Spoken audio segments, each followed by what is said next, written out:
네, 초대교회의 세상을 뒤흔드는 힘은 사랑이었습니다. 오늘 우리는 빌립보서에서 그렇게 초대교회 성도들이 어떻게 사랑했었는지를 사도 바울의 편지 속에서 절절하게 느끼게 됩니다. 사도 바울은 이렇게 이야기하죠. 내가 예수 그리스도의 심장으로 너희를 사모하는데 하나님께서 내 증인이시다. 내 심장을 열어봐라. 내 심장 안에는 너희들을 향한 절절한 애끓는 듯한 사랑이 있다라고 그렇게 고백하고 있습니다. 자, 이렇게 고백하는 빌립보 성도들을 위해서 사도 바울은 기도를 합니다. 멀리 떨어져 있지만 비록 자기 자신은 감옥에 갇혀 있어서 직접 찾아가서 어떤 사랑도 표현할 수 없지만 사도 바울이 표현할 수 있는 최고의 사랑은 기도였습니다. 우리가 즐겨 부르는 복음성가 가운데 누군가 널 위해 기도하네라고 하는 참 아름다운 찬양이 있죠. 네, 정말 누군가가 나를 위해서 기도하고 있다는 사실, 또 내가 누군가를 위해서 기도할 수 있다는 사실, 그것이 얼마나 축복된 것입니까? 우리가 비록 물질로는 도와주지 못한다고 할지라도, 또는 시간을 더 많이 내주지는 못한다고 할지라도, 우리가 누군가를 마음에 품고 그를 사랑하며 정말 그리스도의 사랑으로 애끓는 심정으로 그를 위해서 중보기도 할 때 그 기도 가운데 그 세상 어떤 것으로도 줄 수 없는 놀라운 하늘의 위로와 소망과 평강이 임하게 될 줄로 믿습니다. 자, 그렇다면 그렇게 사랑하는 빌립보 성도들을 향해서 사도 바울은 어떤 기도를 하고 있을까요? 자, 여러분은 만약에 여러분이 정말 사랑하는 누군가를 위해서 기도한다면 그를 위해서 어떤 기도를 하시기를 원하십니까? 사람이 기도를 하지만 그 기도가 사람을 만든다는 이야기가 있습니다. 우리가 어떤 기도를 하느냐가 그것이 곧 우리의 신앙의 수준이고 그것이 곧 우리의 신앙의 인격이 되고 그것이 그리스도인으로서의 내 삶이 되는 것입니다. 그래서 주기도문을 우리가 공부했지 않습니까? 정말 주기도문같이 완벽한 기도, 그런 기도를 우리가 계속 드리면서 그 주기도문의 모본을 따라서 하나님 앞에 기도할 수 있다는 것은 너무 큰 축복이라고 생각합니다. 주기도문 같은 완벽한 기도라고 할 수는 없겠으나 그러나 성경에 나타나는 중보기도의 가장 위대한 모본이 바로 오늘 우리가 읽은 빌립보서 1장 9절부터 11절까지에 나오는 사도 바울의 중보기도가 아닌가 싶습니다. 우리는 이 기도를 살펴보면서 오늘 먼저는 나 자신이 어떤 그리스도인이 되어 가야 될지를 생각할 수 있게 되기를 바랍니다. 그리고 이제 우리가 서로를 위해서 중보기도해 줄 때 어떤 기도의 내용을 가지고 기도해 주는 것이 마땅한지를 배울 수 있게 되기를 바랍니다. 사도 바울이 빌립보 성도들을 위해서 이렇게 기도할 때 빌립보 성도들이 이런 사람들이 되게 해 주십시오라고 기도하고 있습니다. 저는 이 기도문을 있는 그대로 적용해서 우리 푸른나무 교회 성도들이 이런 성도들이 되게 하여 주시옵소서, 그런 마음으로 이 본문 말씀을 읽으면서 그냥 본문을 살짝만 바꾸면 바로 우리 푸른나무 교회의 성도들을 위한 기도가 되는 것을 보았습니다. 오늘 우리가 함께 한 절 한 절 살펴보도록 하겠습니다. 첫째는 사도 바울은 빌립보 성도들을 향해서 중보기도 하면서 빌립보 성도들이 사랑이 점점 더 풍성하게 해달라고 기도하고 있습니다. 가장 첫째 되는 기도가 사랑이었습니다. 우리 빌립보 성도들이 점점 더 사랑이 풍성한 사람이 되게 해달라고 사도 바울은 기도하고 있습니다. 왜 그랬을까요? 왜냐하면 사랑이 모든 것이기 때문입니다. 하나님이 사랑이시기 때문입니다. 그리고 우리 그리스도교의 핵심은 사랑이기 때문입니다. 복음의 핵심은 우리를 향한 하나님의 사랑이고 십자가 위에서 우리를 위해서 자신의 모든 것을 내어주신 그리스도의 사랑이기 때문입니다. 그리고 우리의 인간의 모든 문제를 해결할 수 있는 키는, 그 문제의 열쇠는 사랑에 있습니다. 돈이 부족해서도 아니고 환경이 나빠서도 아니고 우리 인생의 가장 큰 문제의 근원을 파고 들어가 보면 거기에는 사랑의 결핍이 있다는 것을 우리는 알 수가 있습니다. 우리는 어릴 때부터 사랑을 필요로 합니다. 젖먹이 때부터 사랑을 필요로 합니다. 그리고 그 사랑을 제대로 받지 못했을 때 평생에 남는 어떤 애정 결핍 증상들이 그의 삶 가운데 나타나는 것을 보게 됩니다. 어린 시절에도 유아기 때도 사랑이 필요합니다. 청소년기에는 말할 나이도 없습니다. 부부 생활 가운데서도 사랑이 필요합니다. 마땅히 받아야 될 사랑을 제대로 받지 못하면 우리의 인생에는 무언가가 결핍되어 나타나게 되는 것입니다. 인간관계의 갈등을 가만히 들여다보면 저 사람이 성격이 나빠서도 아니고, 그리고 무슨 문제가 있어서도 아니고, 결국 그 근원에 보면 내게 사랑이 부족하기 때문이라는 걸 알 수 있습니다. 그래서 우리는 이렇게 기도해야 됩니다. 주여, 내게 사랑을 주옵소서. 사랑을 더 부어 주옵소서.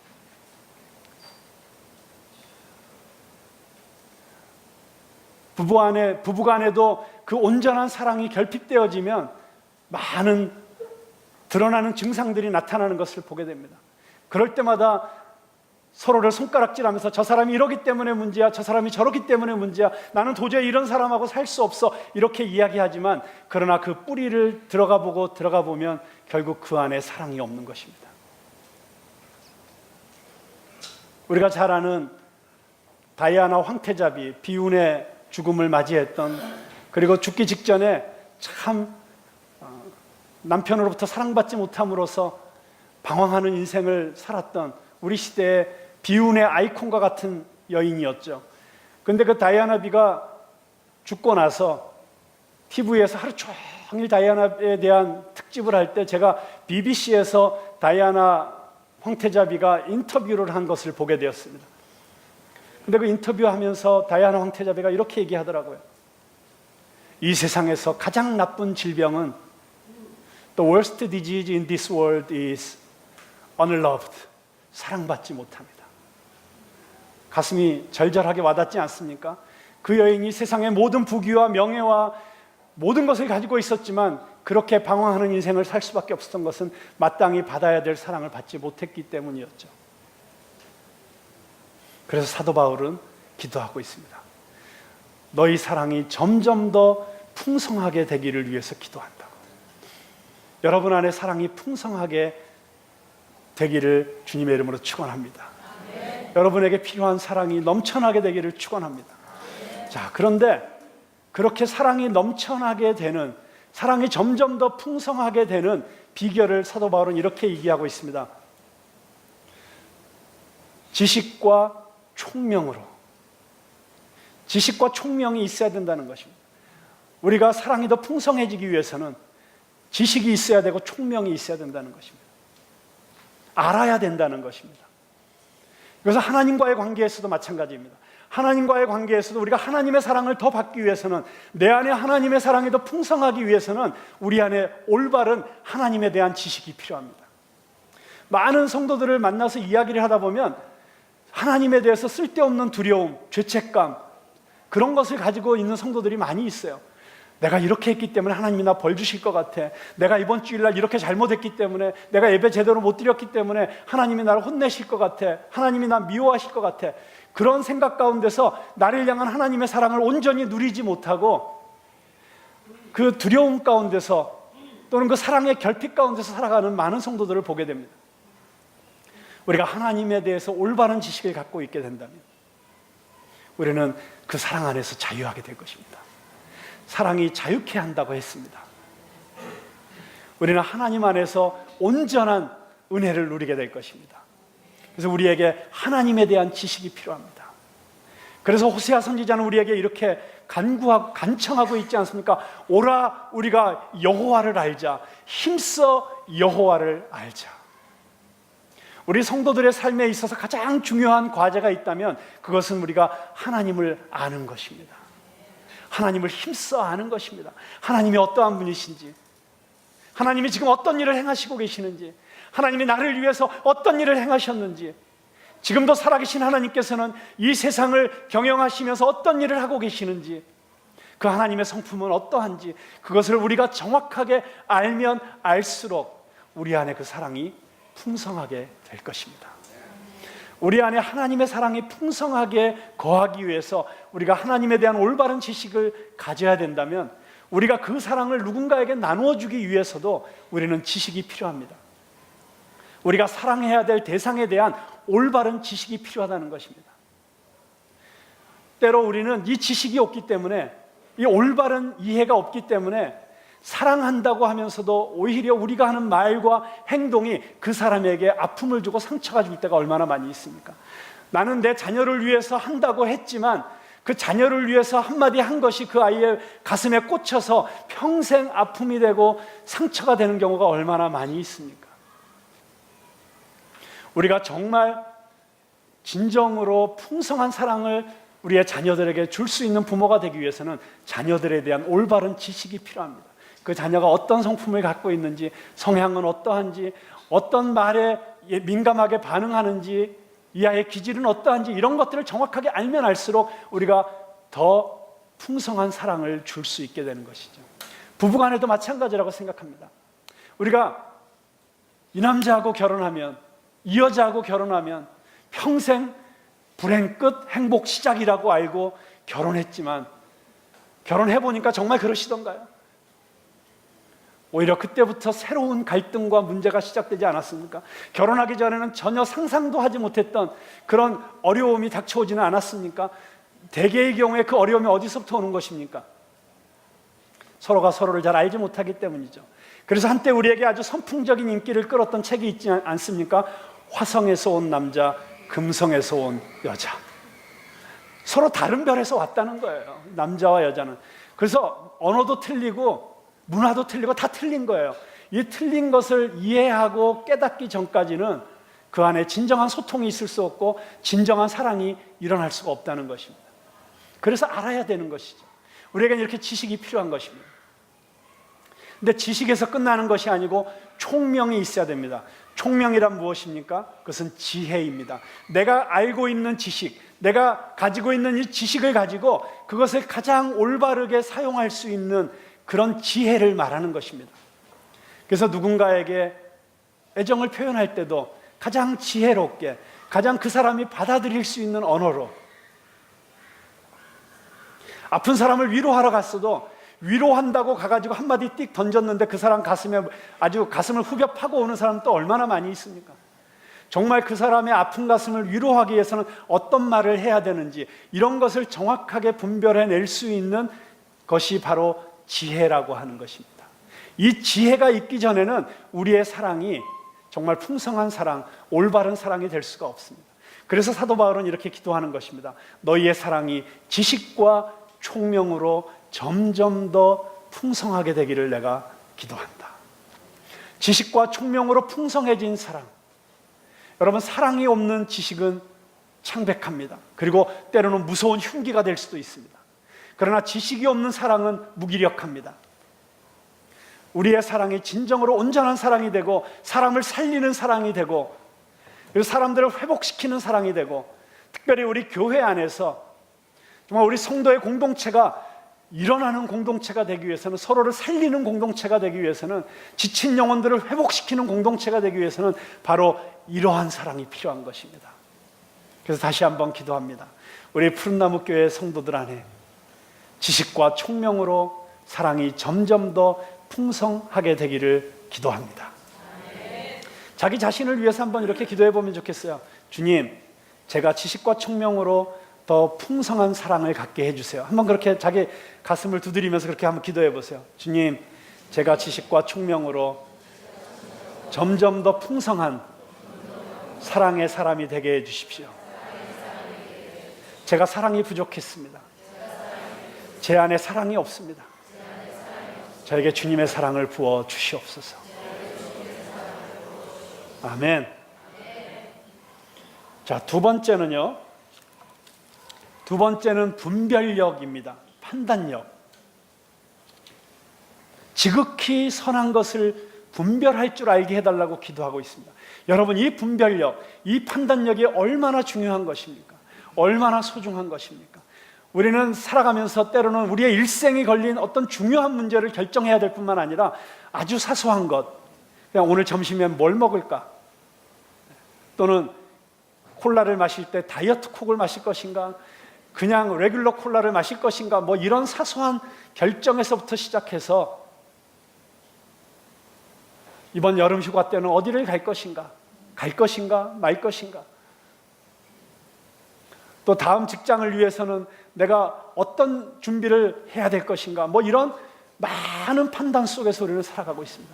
그런데 여러분, 우리가 그때 판단하면서 우리의 판단이 가장 옳은 판단이라고 어떻게 자신할 수 있겠습니까? 특별히 내가 누군가를 사랑하는데 그 사람을 위해서 무엇인가를 해주고 싶을 때, 내가 지금 해주고 있는 것이 가장 옳은 것이라고, 그를 위해서 가장 선한 것이라고 어떻게 판단할 수 있겠습니까? 그냥 저에게 가장 리얼하게 다가오는 이슈이니까 그냥 저희 집안 얘기를 하는 것을 조금 이해하고 들어주십시오. 저에게 지금 딸이 하나 있습니다. 무남, 동료, 외동딸입니다. 제가 그 딸을 얼마나 사랑하겠습니까? 정말 더 기도 안 해도 될 정도로 사랑합니다. 그 딸을 사랑하는 데 있어서는. 오늘도 차 타고 이 교회까지 오는데 우리 딸이 좀 꿀꿀한 일이 있었어요. 며칠 사이에. 아빠, 나는 내가 싫어. 그러면서 뭐라 그러냐, 아빠가 나를 내가 싫어하지 않게 좀 해줘. 순간적으로 이렇게 말하는데 제가 어떻게 얘기해 줄까 하다가 다른 말이 필요 없더라고요. 지인아, 내가 너 사랑하는 거 알지? I love you so much. 그러면서 이렇게 얘기했어요. 지인아, 나는 너를 위해서라면 뭐든지 해줄 수 있어. 뭐든지 할 거야. 그랬더니 우리 딸이 대뜸 물어봐요. 그럼 뭘 할 건데? 그래서 제가 이렇게 얘기했어요. 그래, 네가 더 좋은 교육을 받을 수 있는 일이라면, 또 네가 더 행복한 인생을 살 수 있는 길이라면, 그리고 네가 갖고 있는 너의 잠재력을 가장 멋지게 펼칠 수 있는 길이라면, 그게 어떤 대가를 지불하는 것이든지 아빠는 꼭 해내기 위해서 아빠의 최선을 다할 거야. 그랬더니 고마워 그러더라고요. 근데 정말 제가 제 딸을 그렇게 조금의 부끄러움도 없이 이렇게 말할 수 있지만, 그러나 제가 이 딸을 위해서 해주는 것이 과연 그 딸에게 가장 선한 일인지 그것에 대해서는 솔직히 자신 없어요. 지금 제 딸이 다니던 학교가 문을 닫아가지고 그래가지고 지금 집에서 혼자 공부를 하고 있습니다. 그러니까 집에서 혼자 공부하니까 여러 가지 스트레스도 많죠. 친구도 없고. 어제는 강아지한테 이렇게 혼자 얘기하더라고요. 모카야, 우리 집 강아지 이름이 모카거든요. 모카야, 나는 학교도 안 다니고 친구도 없고 공부도 잘 못하고 나는 완전히 망했어. 막 이러면서 걔한테 하소연을 하고 있는 거예요. 그러니까 이 딸아이를 위해서 이제 다음 스텝을 만들어줘야 되는데 여러 가지 옵션이 있더라고요. 이 딸아이를 위해서 기숙사 학교에 보낼 것인가, 그것도 우리 기독교 대안학교를 보내야 될 것인가, 아니면 새로 문을 연 어떤 좋은 국제학교가 있는데 대안학교죠.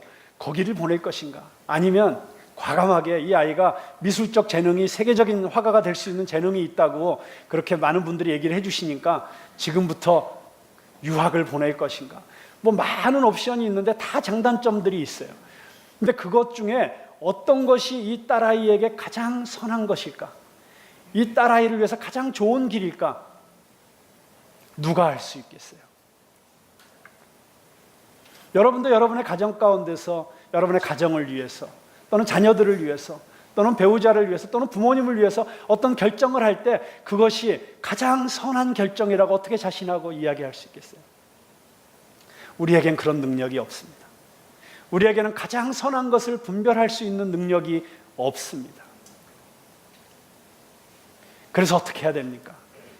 그래서 우리는 하나님을 의지해야 되는 것입니다. 우리가 하나님 앞에 나아갈 수밖에 없는 것입니다.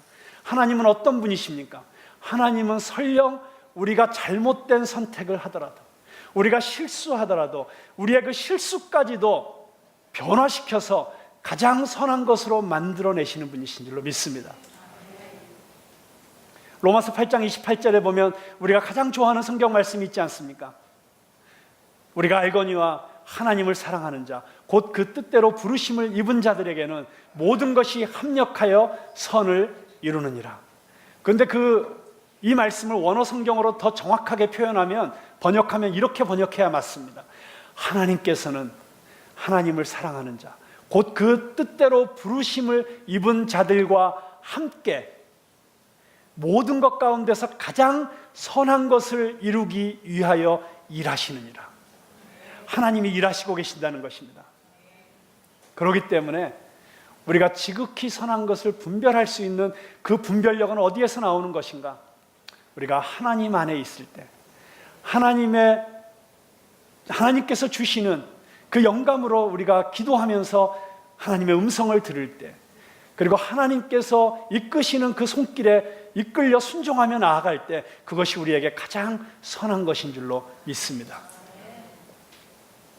설령 우리는 실수할지라도 우리의 실수까지도 변화시켜서 가장 선한 것을 이끌어내시는 그 하나님이 우리의 하나님 아버지이시기 때문에 우리는 담대하게 나아갈 수 있는 것입니다.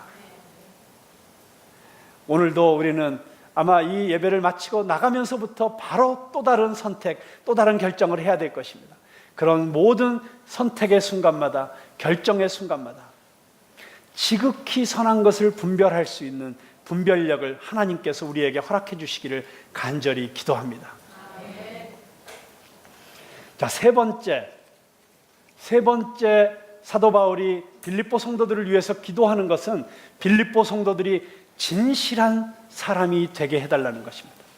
진실한 그리스도인들이 되게 해달라는 것입니다. 자, 여러분, 여기 진실하다는 것이 무슨 뜻일까요?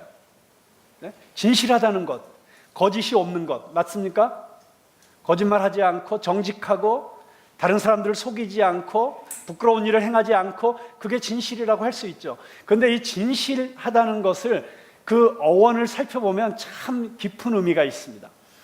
여러분, 옛날 그 힐랍 시대에는 우리 한국에도 이 옹기가 있지 않습니까? 그런 흙으로 구운 옹기 그릇을 구워서 시장에 내다 팔았습니다.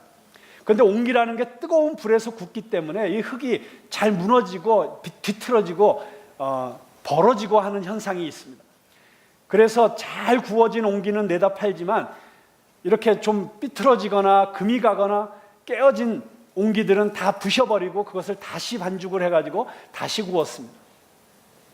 그런데 어떤 옹기는 겉모양은 아주 멀쩡하게 구워졌는데 바닥에 아주 미세하게 실금이 가 있는 옹기들이 나오는 경우가 있습니다. 겉으로는 멀쩡하지만 물을 부어보면 물이 새는 거예요. 자, 그거를 깨트려서 다시 반죽하고 하기가 번거로우니까 그 당시에 좀 양심이 없는 이 옹기장의 장수들이 밀랍을 가지고 그 틈새를 메꾸고 흙과 같은 색깔로 칠해가지고 불로 살짝 덮여놓으면 그 틈들이 다 메워졌습니다. 그래서 겉보기엔 멀쩡하고 물을 부어도 새지도 않아요. 그래서 시장에 내다 팔 때 거기에 물을 부어 보이면 자, 새지 않죠? 괜찮죠? 하고 파는 것이었습니다. 근데 문제는 이 뜨거운 한여름이 되면 그 밀랍이 다 녹아버립니다. 그래서 물을 부으면 물이 새는 거예요. 자, 그래서 몇 번 그런 일을 당한 사람들이 속아서 옹기를 사지 않기 위해서 어떻게 했냐면, 옹기를 살 때 그것을 들어가지고 햇빛에다 비추어 보았습니다. 그러면 햇빛이 비추면 그냥 육안으로는 보이지 않던 밀랍으로 때운 흔적이 다 드러나는 거예요. 그래서 햇빛에 이렇게 비추어 보았을 때 거기에 틈이 없는 그런 옹기에다가는 시네체마라고 하는, 요즘 말로 말하면 뭐 KS 마크 이런 도장을 찍듯이 그 글씨를 새겼습니다. 시네체마. 그래서 그 시네체마라는 그 단어에서부터 영어의 sincerity, 성실하다, 진실하다 하는 단어가 나오게 된 것입니다. 자, 그러니까 진실하다는 단어는 어떤 뜻이냐면 햇빛에 비추어 보았을 때 흠이 없다. 그냥 이 컴컴한 데서 보아서 흠이 없는 것이 아니고 햇빛에 비추어 봤을 때 틈이 없고 흠이 없는 온전한 모습, 그게 진실하다는 것입니다. 자, 이것을 우리 영적으로 해석하면 어떤 이야기가 되겠습니까? 바로 우리가 인간의 상대적인 기준으로 보아서 그런대로 괜찮고 그럴듯한, 적당히 우리가 꾸미고 도덕적인 어떤 행위나 우리의 어떤 학문적 배경이나 사회적 지위나 이런 것들로 가리우고 나타난 그 모습이 아니라 마치 엑스레이를 찍은 것처럼, 엑스레이를 투과시켰을 때 거기에 어떤 것도 감추지 못하고 다 드러나는 것처럼 그렇게 투명하게 드러나는 상태. 그래서 우리가 하나님의 빛 앞에 투명하게 드러나는 모습, 그게 진실하다는 것입니다. 사람의 상대적인 기준으로 이 사회의 어떤 도덕적 기준으로 볼 때 괜찮아, 이 정도는 괜찮아, 이런 것이 아니라 하나님의 절대적인 거룩하신 그 빛 앞에 나를 비추어 봤을 때 흠이 없고 온전한 상태, 그게 진실한 상태라고 하는 것입니다.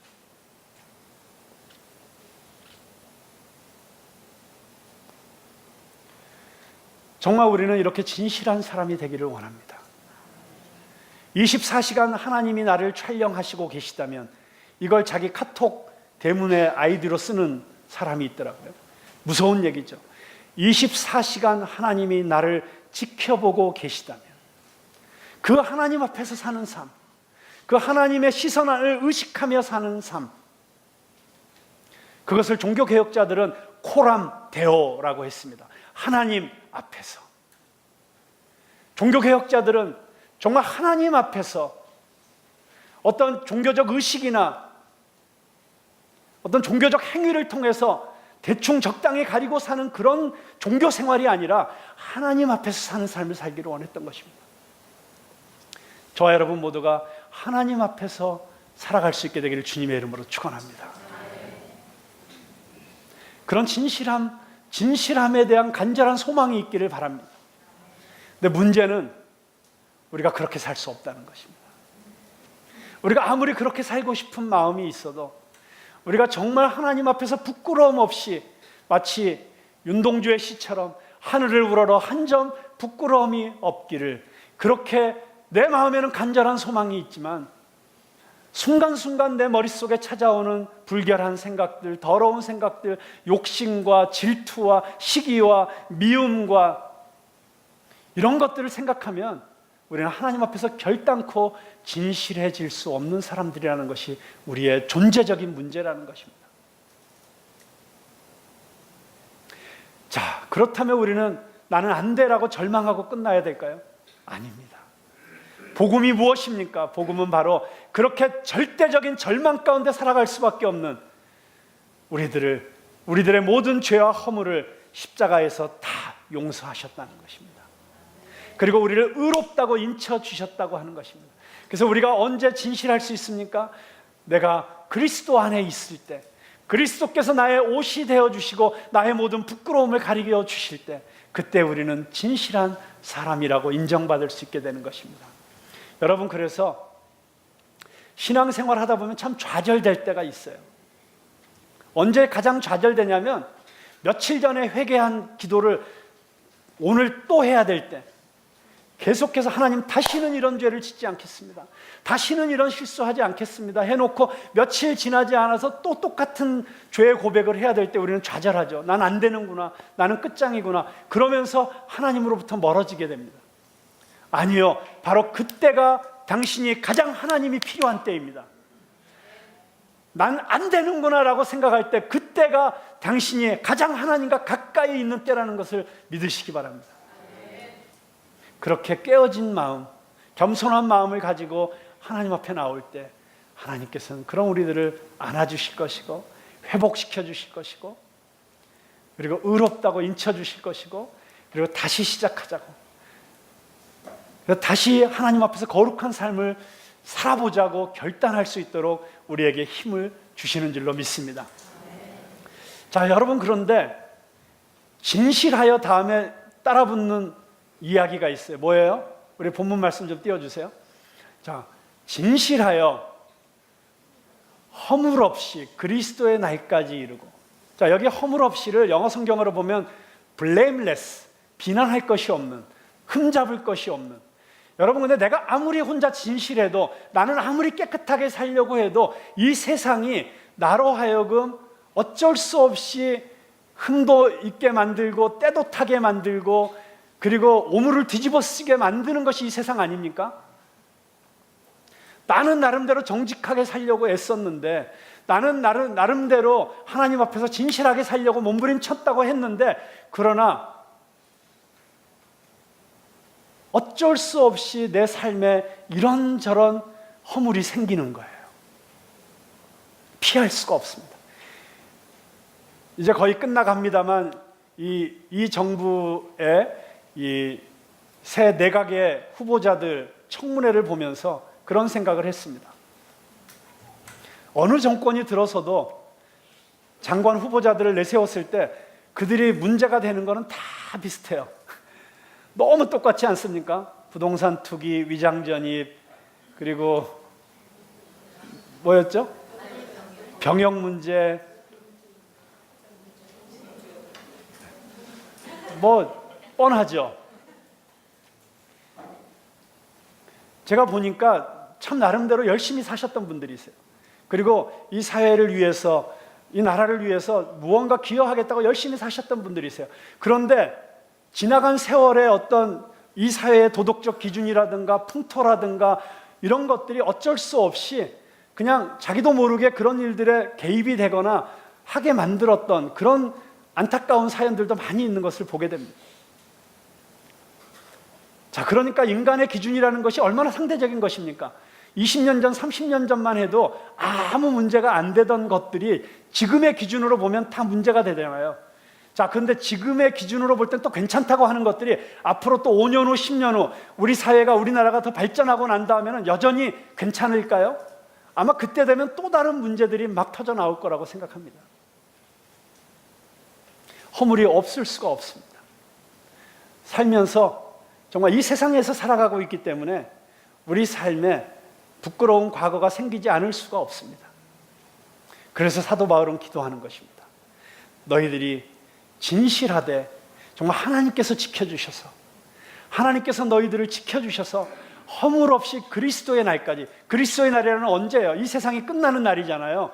하나님 주님께서 다시 오시는 날이잖아요. 그러니까 지금부터 주님 오시는 그날까지 어떤 흠잡을 것도 없는, 비난할 것이 없는 그런 삶을 살 수 있게 되기를 소망한다고 기도하고 있는 것입니다.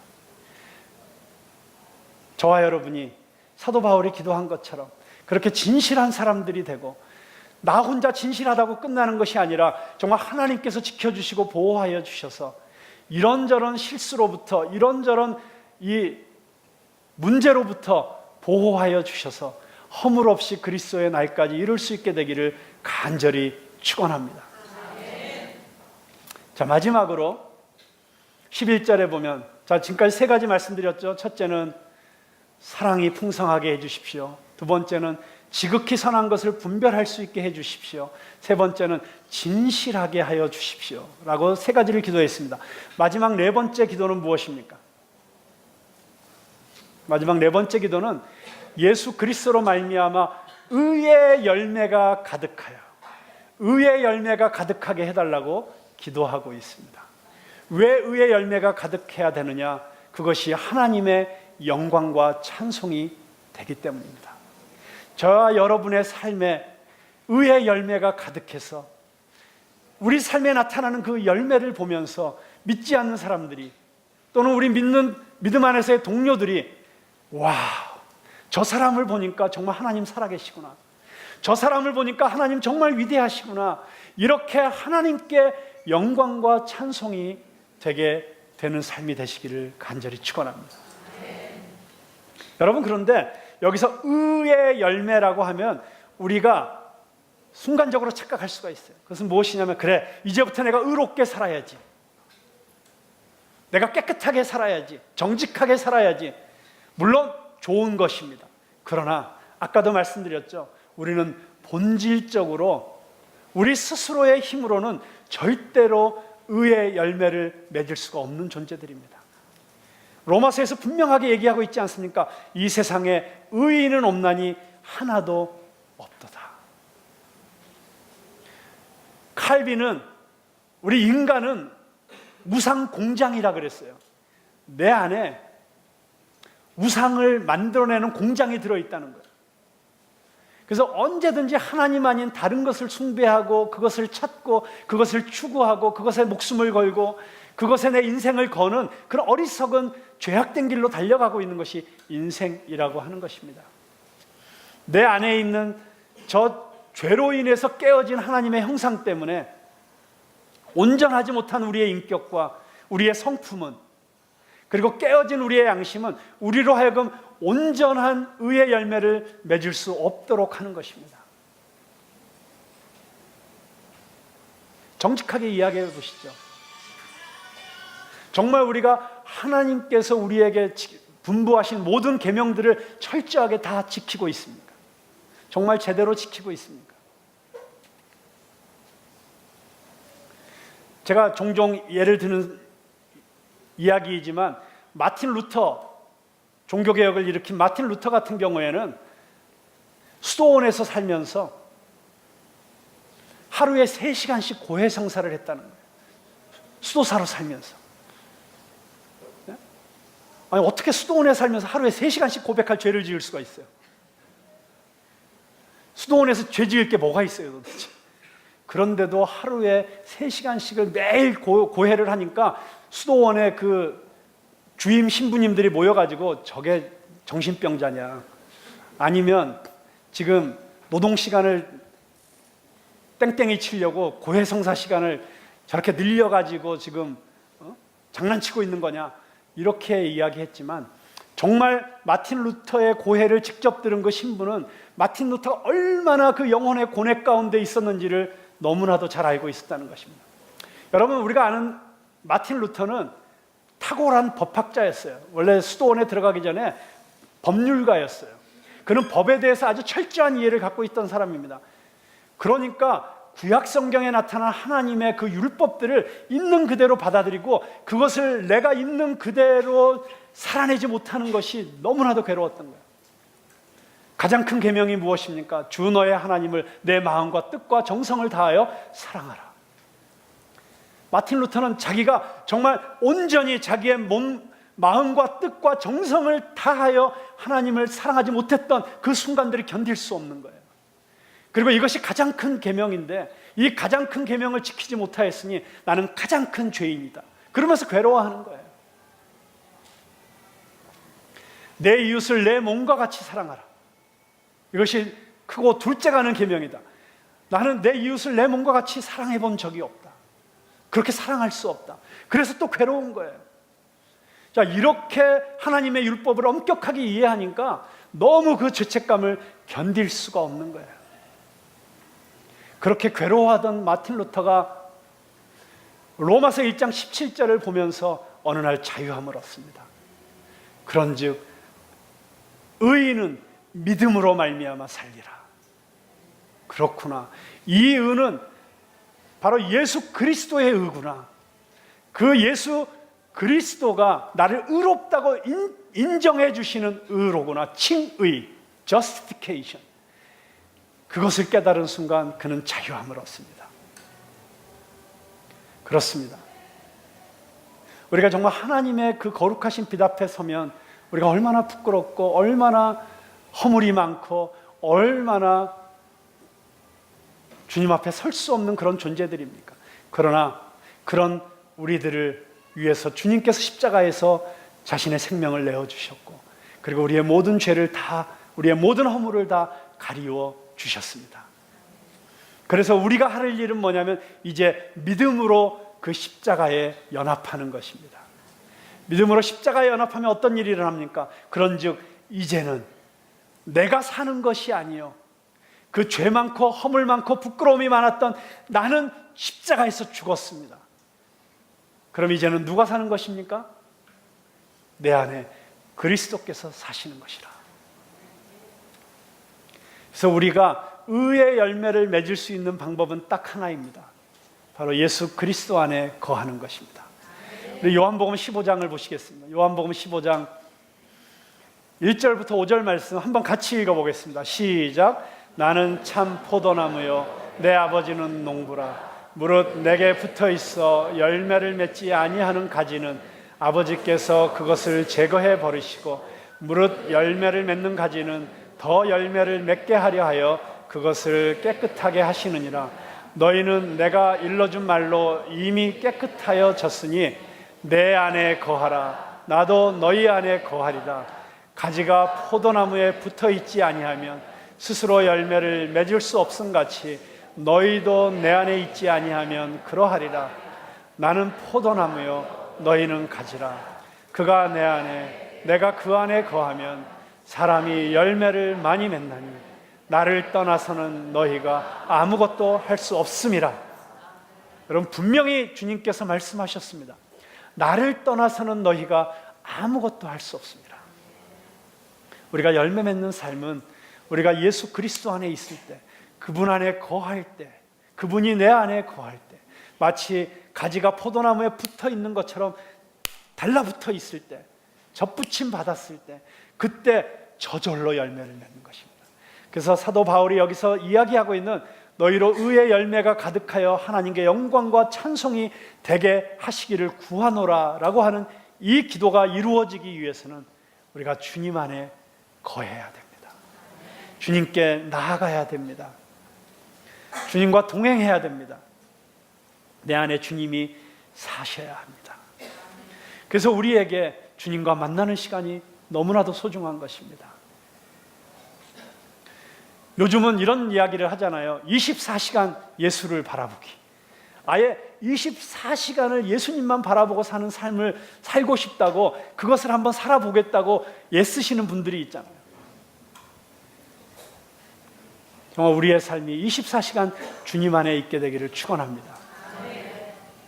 그리고 비록 24시간 그렇게 동행하지는 못한다고 할지라도 우리가 주님 앞에 나가기 위해서 우리의 가장 소중한 시간을 떼어내고 주님과 만나는, 나만의 주님과 독대하는 그 장소와 시간을 정해놓고 주님을 만날 수 있게 되기를 바랍니다. 그리고 틈날 때마다, 기회 있을 때마다 항상 내 안에 계신 주님을 의식하면서 그분과 대화할 수 있기를 바랍니다.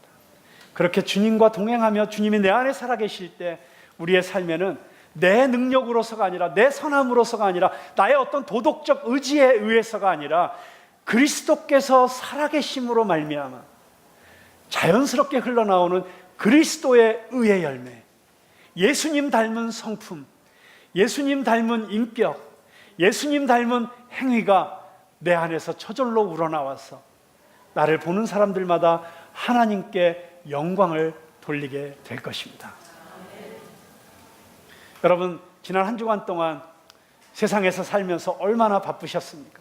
얼마나 분주하셨습니까? 그 시간 동안에 얼마나 자주 주님을 만나셨습니까? 얼마나 주님과 깊이 교제하셨습니까? 저와 여러분의 삶이 정말 주님 앞에 나가는 삶이 되기를 바랍니다.